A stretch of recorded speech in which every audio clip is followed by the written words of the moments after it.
Dans l'Épître aux Romains, chapitre 1, verset 16, l'apôtre Paul dira « Car je n'ai point honte de l'Évangile. C'est la puissance de Dieu pour le salut de quiconque croit, du juif premièrement, puis du grec. Comment vivre l'Évangile ?» L'apôtre Paul n'avait pas honte de l'Évangile, il n'avait pas honte de Jésus, il n'avait pas honte d'être chrétien parce qu'il savait que l'Évangile qu'il prêchait n'était pas une nouvelle ordinaire, mais une nouvelle extraordinaire qui avait bouleversé son existence, mais qu'il pouvait aussi bouleverser toute une multitude, parce que l'Évangile, c'est la puissance de Dieu pour le salut de quiconque croit. Paul n'avait pas honte de cet Évangile. Pourtant, à l'époque de Paul, il était risqué d'être chrétien à cause de la persécution. Et beaucoup étaient esclaves, beaucoup même aussi de chrétiens étaient issus de classes pauvres, et à cause de leur foi, ils étaient considérés comme une chose honteuse. À cause de leur foi, ils étaient considérés comme des rebuts de la société, comme des décalés, voire même des illuminés. L'apôtre Paul lui-même, à cause de sa foi, a été emprisonné. À Philippe, il a été chassé de Thessalonique, il a été ridiculisé à Athènes et lapidé en Galatie. Et de nos jours, parler de Jésus et croire en Jésus peut aussi susciter des réactions désagréables. Dans notre monde matérialisme, dans notre monde empreint plutôt de philosophie et de psychologie moderne, voyez-vous, les gens sont allergiques bien souvent à la foi et au message de l'Évangile, au message du Christ. Parlez-leur de football, parlez-leur de Coupe du Monde, parlez-leur de politique ou de ce que vous voulez, voyez-vous, ils vont vous écouter. Mais ne leur parlez pas de repentance, ne leur parlez pas de croix, ne leur parlez pas de jugement éternel, ne leur parlez pas d'abandon, d'idolâtrie, de culte marial, de culte de mort, ne leur parlez pas d'abandon des idoles ou de conversion à Dieu. Une multitude, voyez-vous, en sont allergiques. Mais le Seigneur connaît ceux qui sont à lui. Le Seigneur connaît ceux qui lui appartiennent. Et Jésus dira que quiconque aura honte de moi et de mes paroles, au milieu de cette génération, voyez-vous, pécheresse et adultère, le Fils de l'homme aura aussi honte de lui quand il viendra dans la gloire de son Père. Je n'ai point honte de l'Évangile, dira Paul.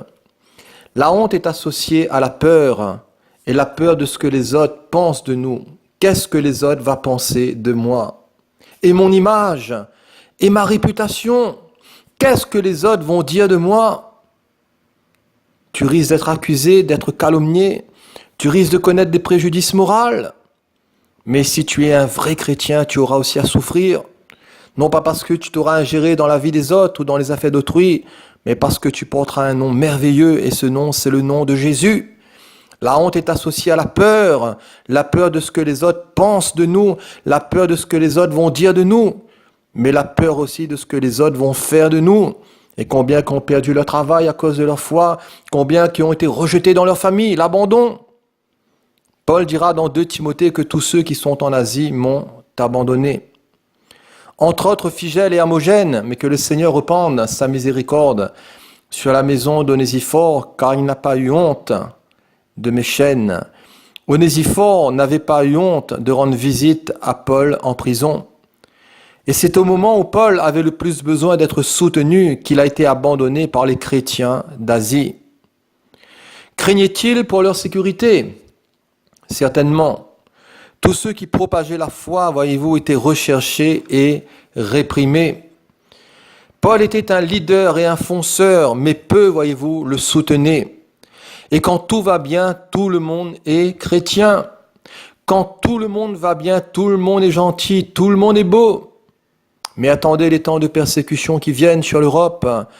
Attendez les temps de persécution qui viennent sur ce monde, sur la France. Et vous allez voir comment les choses vont changer. Attendez les temps de persécution qui vont arriver et où des lois perverses vont être votées, où des lois vont, voyez-vous, changer le cours des existences, des pratiques religieuses et de la liberté religieuse. Et cela arrive bientôt sur l'Europe. Et vous allez voir si tout le monde est encore gentil, si tout le monde est encore beau. Regardez dans cette période de grève, de gilets jaunes, comment les gens sont sauvages, comment les magasins sont pillés, combien de lieux de culte qui sont fermés pendant des semaines. Il n'y a plus d'essence, les gens ne peuvent plus aller dans leur dénomination, dans leurs bâtiments. Et voyez-vous, ils vont réfléchir et ils vont prendre conscience que ce n'est pas la volonté de Dieu. Ils vont prendre conscience que ce n'est pas le modèle du Nouveau Testament. Parce que grève ou pas grève, voyez-vous, on peut se réunir dans les maisons avec notre voisin, notre voisine, on peut rompre le pain dans les maisons, on peut chanter le Seigneur, on peut adorer le Seigneur, on peut le louer à 2, à 3, à 4. Voyez-vous, grève ou pas grève, nous devons continuer à fonctionner avec le Seigneur et revenir au modèle du Nouveau Testament, à savoir l'église locale. C'est l'église de proximité dans le village, dans le quartier, à pied ou à vélo. Comment vivre l'évangile? C'est en n'ayant point honte de l'évangile. C'est aussi en le diffusant et en le proclamant. Jésus dira aller par tout le monde et prêcher la bonne nouvelle à toute la création. C'est un ordre du Seigneur. Paul lui-même a été mandaté pour cela. Et ce mandat, l'apôtre Paul, il ne le tenait pas d'un homme, ni d'une organisation, ni d'un groupe quelconque. Et il dira qu'il a été fait apôtre de Jésus, non de la part des hommes, ni par un homme, mais par Jésus-Christ et Dieu le Père. Et combien, voyez-vous, d'hommes qui sont établis, mais sans que le Seigneur l'ait voulu. Combien, voyez-vous, de ministères qui sont établis uniquement par le pouvoir humain, par le pouvoir relationnel, par un collège d'anciens, mais voyez-vous, qui ont fait des choix humains, mais pas des choix divins. Combien de faux pasteurs qui exercent qu'un métier, qu'une paye, mais voyez-vous, qui ne sont pas, voyez-vous, là, avec leurs brebis. C'est une vérité qui est triste, mais c'est une réalité. Paul, lui, il n'a pas été établi par des hommes, mais il a été établi par le Seigneur, chargé d'instruire les païens dans la foi et dans la vérité. Paul n'était pas un brillant orateur, mais il savait de quoi il parlait. Paul prêchait et il annonçait le Christ, et il dira « Malheur à moi si je n'annonce pas l'Évangile ». Et sa prédication ne reposait ni sur l'erreur. La prédication et le message de Paul ne reposaient pas sur des motifs impurs ou sur des flatteries pour plaire à une congrégation, un système, à des hommes. Mais voyez-vous, il avait annoncé tout le conseil de Dieu sans en rien cacher. Partout et en tout lieu, il avait abondamment répandu l'évangile de Christ. Depuis Jérusalem et les pays voisins jusqu'en Illyrie, il dira « J'ai abondamment répandu l'évangile de Christ ». Dans Acte 21, il est dit « Voici l'homme qui prêche partout et à tout le monde ». Acte 24, nous avons trouvé cet homme qui est une peste. Cet homme qui est une menace pour nos systèmes religieux, pour ces juifs. Ce Paul qui est un danger, un fléau. Et voyez-vous, Paul était un gros problème pour le diable. C'était un fonceur, un gagneur, voyez-vous. Qu'avons-nous reçu de Jésus? Es-tu aussi un témoin de Jésus? Est-ce que tu sais ce que tu as reçu de lui? Est-ce que tu as été aussi mandaté par lui? La fonction du témoin, voyez-vous, c'est de témoigner de ce que nous avons vu et entendu. Comment vivre l'évangile? Premièrement, nous ne devons pas avoir honte de l'évangile. Deuxièmement, nous devons le diffuser. Troisièmement, nous devons souffrir pour cet évangile. Et concernant Paul, Dieu avait dit à Ananias, « Je lui montrerai tout ce qu'il doit souffrir pour mon nom. Je lui ferai moi-même comprendre ce qu'il aura à endurer pour ma cause. » Et Paul a dû souvent, voyez-vous, encaisser face aux détresses, dans les angoisses, dans les travaux, exposé à des coups d'éveil, à des jeûnes multipliés, à tous les soucis que lui causaient les églises. Et Paul a souffert extérieurement, mais Paul a souffert aussi intérieurement. Et il a souffert dans son corps, il a souffert dans sa chair. Et dans 2 Corinthiens 12, verset 7, il dira « Et pour que je ne sois pas enflé d'orgueil, à cause de l'excellence de ces révélations, il m'a été mis une écharde dans la chair. » Littéralement, une écharde signifie un pieu pour ma chair. Et cela peut aussi se traduire une croix pour mon être naturel. Il a été donné à Paul d'endurer une épreuve physique. Il a été donné à Paul d'endurer une épreuve dans son corps qui le tourmentait et qui le fatiguait. Une écharde. Une écharde en grec signifie skolops, qui vient de deux mots, skelos et optonomai. Skelos, c'est tout ce qui a trait à la jambe ou à la marche physique. Optonomai, c'est tout ce qui est ophtalmique, tout ce qui provient des yeux, de la vue et de la vision. Et Paul avait un problème de vue qui rendait sa marche difficile. Et l'infirmité de Paul dans sa chair, l'épreuve de Paul dans sa chair venait de ses yeux.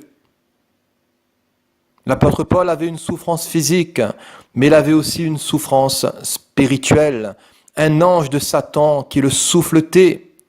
Pour que je ne sois pas enflé d'orgueil à cause de l'excellence de ses révélations, il m'a été mis une écharde dans la chair. Un ange de Satan pour me souffleter et m'empêcher de m'enorgueillir. Pour éviter que Paul s'énorgueillisse, pour éviter qu'il ne s'élève, qu'il ne devienne vantard, ou hautain ou arrogant, voire même qu'il ne devienne insolent, un ange de Satan l'a souffleté. Souffleté, voyez-vous, il y a cette notion de donner une gifle à quelqu'un, de le frapper. Et 3 fois, Paul a dit que j'ai prié le Seigneur de l'éloigner de moi, mais il m'a dit, ma grâce te suffit, car ma puissance s'accomplit dans la faiblesse. Et il semble que Paul n'a pas été libéré de cette épreuve, de cette écharde dans sa chair, mais il devait faire avec la grâce et compter sur la grâce. Paul a souffert pour l'évangile. Paul a souffert aussi en luttant contre le péché et en se disciplinant. Et il dira, je traite durement mon corps et je le tiens assujetti de peur d'être moi-même rejeté après avoir prêché aux autres. Paul était le temple du Saint-Esprit. Mais Paul savait aussi que dans ses membres, il y avait une loi de péché, de mort, qui luttait, voyez-vous, contre les choses de Dieu en lui. Et que cette loi du péché, de mort, était quelque chose de dangereux qui habitait en lui, qui habitait dans ses membres. Mais que par la croix et par l'œuvre de Jésus, cette puissance de péché a été détruite. Il savait que Christ à la croix avait non seulement dépouillé les dominations, les autorités, mais que le Seigneur avait aussi réglé le problème du péché à celui qui nous aime et qui nous a délivrés de nos péchés par son sang, par son sacrifice. Et dans la compréhension de l'œuvre de la croix, le Seigneur nous délivre non seulement du jugement du péché, mais le Seigneur nous délivre aussi de la puissance du péché, bien que cette loi du péché en tant que loi continue de subsister dans nos membres. Mais à la résurrection des morts, le Seigneur nous en délivrera complètement de cette loi. Paul était un homme, pas une machine. Paul était un homme, pas un robot. Il avait aussi à faire face à toutes sortes de tentations, comme vous et comme moi. Des tentations de toutes sortes, des découragements, des détresses. Et des tentations, voyez-vous, diverses. Et il avait besoin de la grâce de Dieu. Comment vivre l'évangile ? Premièrement, nous ne devons pas avoir honte de cet évangile. Deuxièmement, nous devons le diffuser. Troisièmement, nous devons aussi souffrir pour lui. Quatrièmement, nous devons vivre l'évangile en le gardant et en le pratiquant. Et dans le résumé de sa carrière, de sa vie avec Jésus, Paul dira, j'ai combattu le bon combat. J'ai achevé la course et j'ai gardé la foi. Mission accomplie. Paul est parti jusqu'au bout avec Jésus. Il a combattu le bon combat. Il a achevé la course et il a gardé la foi. Désormais, la couronne de justice m'est réservée, dira-t-il, non seulement à moi, mais encore à tous ceux qui vont aimer l'avènement du Seigneur. Paul était un bon soldat de Jésus, mais Paul était aussi un bon athlète du Seigneur. Et il a su garder et pratiquer la foi jusqu'à la fin. Et aux Corinthiens, il leur dira, soyez mes imitateurs, comme je le suis moi-même de Christ. Il leur dira ce que vous avez appris de moi, ce que vous avez reçu de moi, entendu de moi et vu en moi. Pratiquez-le. Et le Dieu de paix sera avec vous. L'auteur de l'Épître aux Hébreux dira, souvenez-vous de vos conducteurs qui vous ont annoncé la parole de Dieu et considérez quelle a été la fin de leur vie et imitez leur foi. Il est bon d'avoir pour modèle ceux qui ont la foi. Il est bon d'avoir pour modèle ceux qui exercent la foi et la persévérance et qui aussi, voyez-vous, par leur foi et leur persévérance, héritent les promesses. Dans Hébreux 11, il nous est parlé de toute cette galerie des héros de la foi qui ont obtenu un témoignage favorable. Si nous pratiquons, si nous gardons la parole, le Dieu de paix sera avec nous. Si nous persévérons dans l'enseignement des apôtres, le Dieu de paix sera avec nous. Si nous imitons ceux qui par la foi ont hérité des promesses, le Dieu de paix sera avec nous. Gardons, pratiquons et persévérons et avançons aussi avec le Seigneur.